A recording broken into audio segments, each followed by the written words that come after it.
I mean, it's a huge story for Vladdy, for the Toronto Blue Jays, for the country. Yes, for the country of Canada.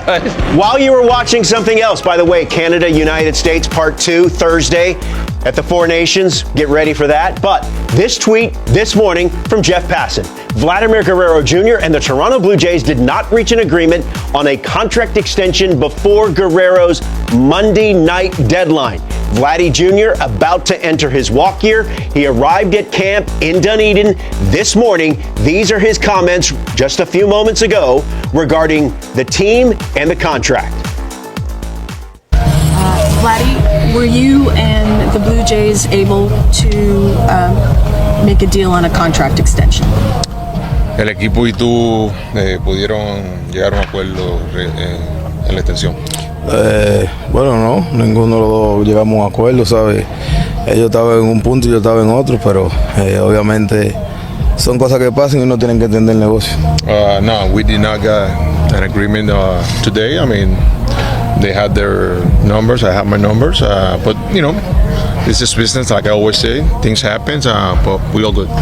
Were you guys able to meet in person in the days or hours leading up to your deadline?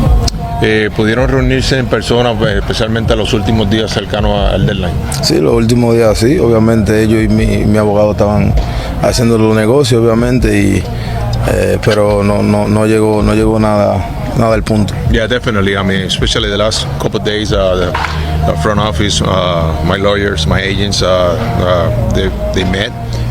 They tried, both parties tried, but I mean, obviously we couldn't get an agreement. You mentioned before, now the Blue Jays would have to negotiate with 29 other teams. Will this experience impact how you look at a possible return next fall once you're in free agency negotiating with other clubs? Y obviamente se mencionó, obviamente ya vas para free agent, la competencia en otros 29 equipos. ¿Tú crees que esto en ti te impacta básicamente en regresar y firmar aquí de nuevo? Bueno, obviamente me gustaría, ¿sabes? Me gustaría, como siempre he dicho, yo nunca he dicho que he querido salir de aquí, pero ahora mismo está el punto que tendrá que competir por traerme de vuelta para atrás. Listen, I want to be here. I want to be a Blue Jay for the rest of my career. But you know, it's free agency, it's business. So I mean, I'm gonna have to listen to 29 more teams, and they're gonna have to compete for that. Is there a number he won't go below? I'm sorry. Is there a number he won't go below, or a number of years? Is he willing to negotiate at all, or does he have a set mark? Hay un número exacto o término, año que tú no llegarías, o ya tú tienes un número en tu mente que ese es el que hay, punto. Bueno, yo tenía el número en mente y cambié mi número por quedarme aquí como quiera no lo hicieron. I have my number all along. I changed it a little bit. I tried, but it just didn't happen. Were they close? No. All right, so those comments just moments ago as we sit here just after 9 o'clock Eastern time here on Hot Stove. Vladimir Guerrero Jr. and the Toronto Blue Jays failing to meet a contract extension by the time of Vladdy's imposed Monday night deadline. Real quick, as a former player, what did you think of, or what do you think of the players not negotiating during the season? Yeah, well, one, I think it's really good to impose a deadline because you really have to come to the table with your ball club and have a discussion. If there's no deadline, there's not going to be a discussion. And honestly, the discussion will be just club related. They will discuss when they feel like it. So if you put a deadline, you get people to the table.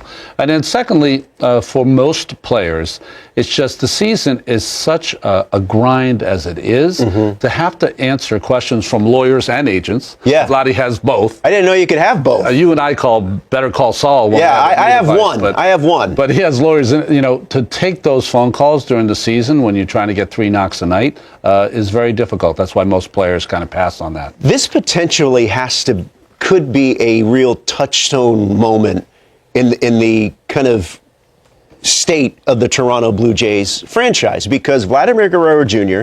is going to be entering his free agent year in his age 27 season. Obviously, in the prime of his career. Bo Bichette is also entering his walk year. This team, this franchise could look drastically different this time next year. You're so right. I think what we're at is that we see some organizations that have a difficult time re-signing their superstars. Garrett Cole moved on from Pittsburgh, other organizations.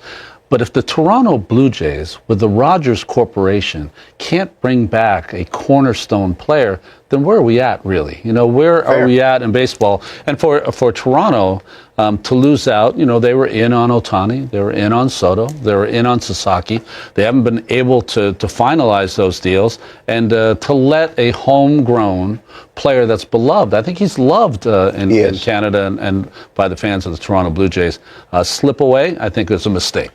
Now, there's a lot that can happen between now and the trading deadline, but I mean, they play in a very, very difficult division, arguably the toughest division in all of baseball. So if things don't start well or if things turn south, could you see a scenario where Vladimir Guerrero Jr. is traded at the deadline? I mean, last year they were 74 and 88. So they're coming off a real tough season.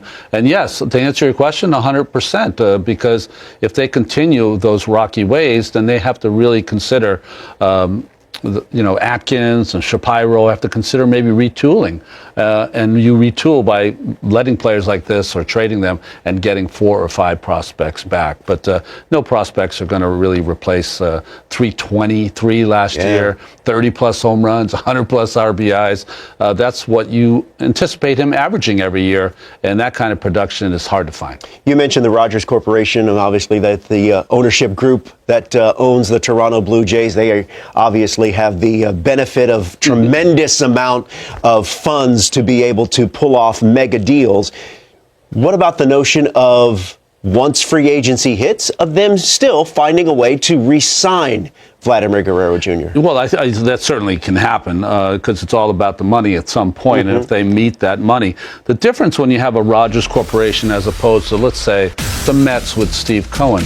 Steve Cohen can get on a plane and go see Pete Alonso, and they can sit and have brunch and talk about a contract. Yeah. The Rogers Corporation can't really do that. You know what I mean? They're just too big.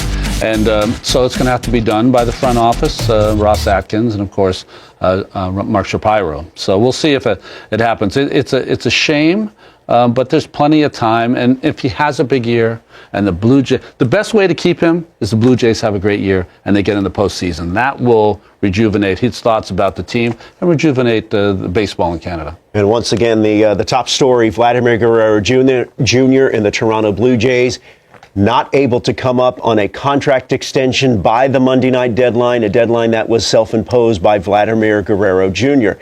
As for another team in the American League East, the Boston Red Sox, they have some interesting things brewing. They recently signed Alex Bregman, of course, an accomplished third baseman. But what do you do about Rafael Devers? Listen to the comments of Devers and then Alex Cora. This was yesterday. No sé, mi posición en la tercera base, no sé. Yeah, I mean, third base is my position. It's what I've played. You know, I don't know what their plans are. Like, I know we had a conversation. I made it clear kind of what my desires were, and yeah, whatever happens from here, I don't know. Sí, me dijeron voy a jugar tercera. Yeah, that was definitely what was discussed when I signed, that I would be playing this position for a long time. I don't know what caused the change, but I know that I've worked really hard on my defense throughout the years. Yeah, how would you react if they asked you to DH? How would you feel about that? No. He has a lot of pride. We know that, you know, and he feels like he's a third baseman. He's going to work out as a third baseman, and then we're going to make decisions accordingly, you know. But I think here, it's not about Bregman or Devers or Cora. It's about the Red Sox, right? And whatever decision we make is for the benefit of the team. Do you think the relationship is strained right now? He doesn't seem happy that, like, the team has gone back on their word. Strange between different people here, right? There's a different leader here. So, you know, Jaime is in St. Louis right now.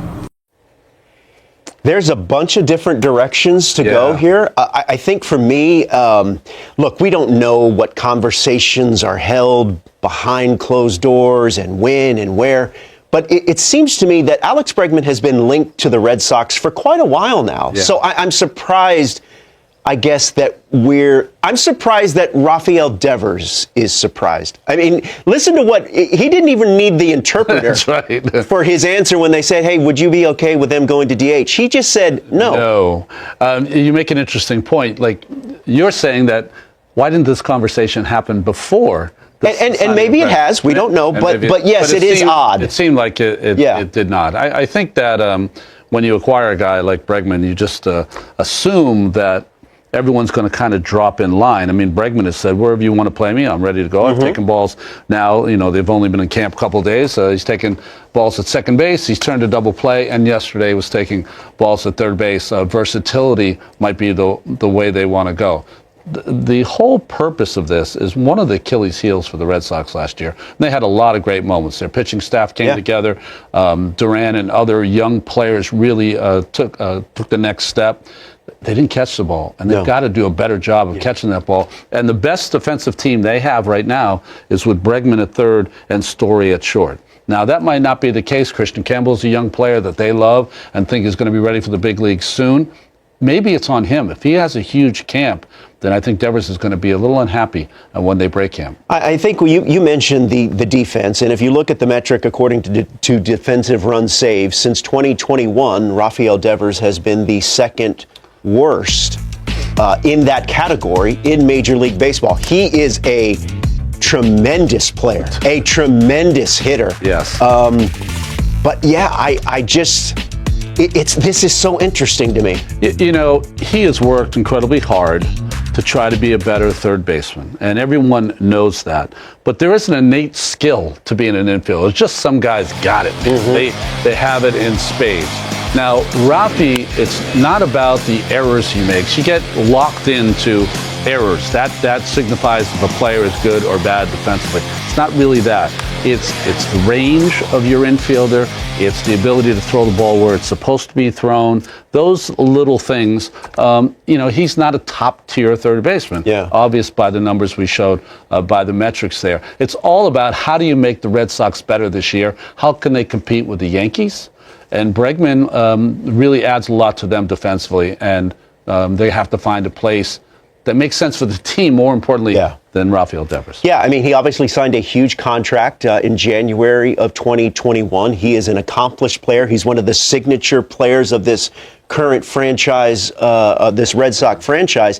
But ultimately, we serve at the pleasure of the employer, right? What was really interesting is that, really Alex took a line in the sand there on the third day of camp. Yeah. That was interesting that he chose to go there.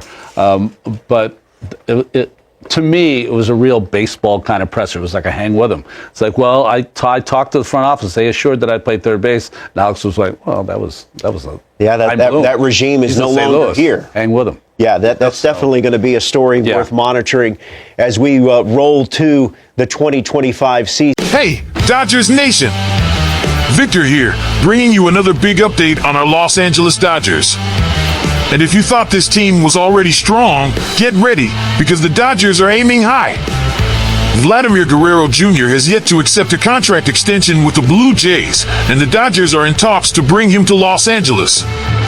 Additionally, Rafael Devers is clashing with the Red Sox over his unwillingness to switch positions, and the Dodgers are eyeing a trade involving Max Muncy.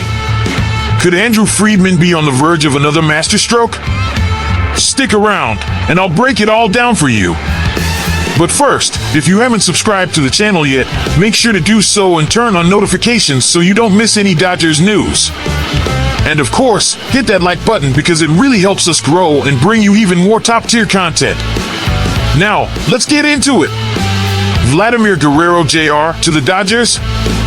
Let's start by talking about Vladdy Guerrero Jr., one of the most talented hitters of the new generation. At 24 years old, he has already proven he can be one of the most dominant names in MLB, but his relationship with the Blue Jays seems uncertain. He has yet to accept a contract extension with the Canadian franchise, and that has caught the Dodgers' attention. Rumors indicate that Andrew Friedman and the Dodgers front office are in discussions with Guerrero Jr. to try and work out a deal that not only meets his financial expectations, but also gives him something he hasn't had in Toronto, a real shot at the World Series.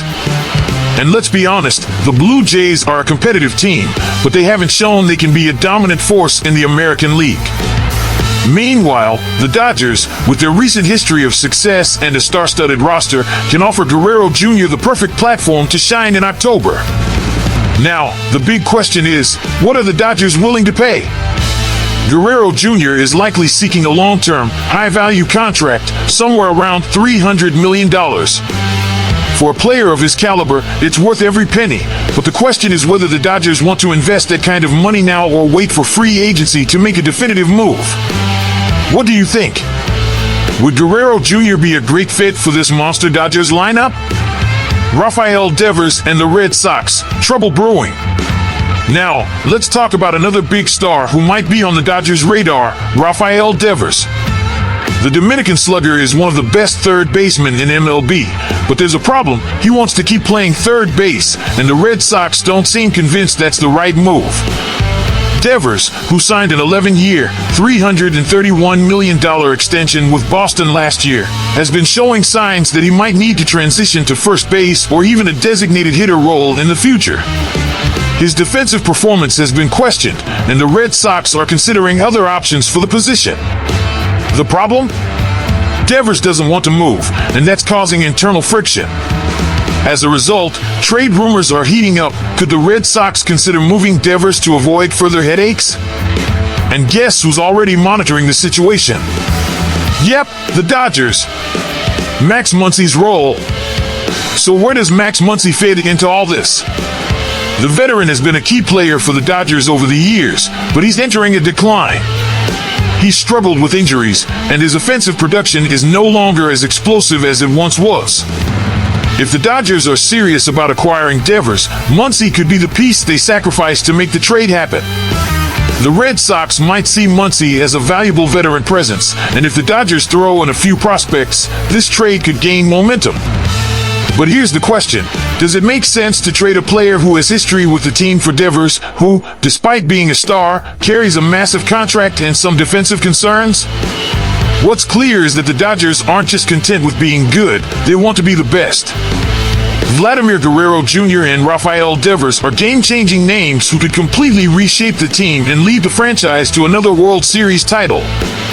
Now I want to hear from you. If you were Andrew Friedman, would you go all in on a massive contract for Guerrero Jr.? And would you be willing to give up Muncy to bring in Devers? Drop your thoughts in the comments. I really want to know what you think. And of course, don't forget to subscribe to the channel, hit the like button, and share this video with other Dodgers fans. Thanks for watching, and see you next time.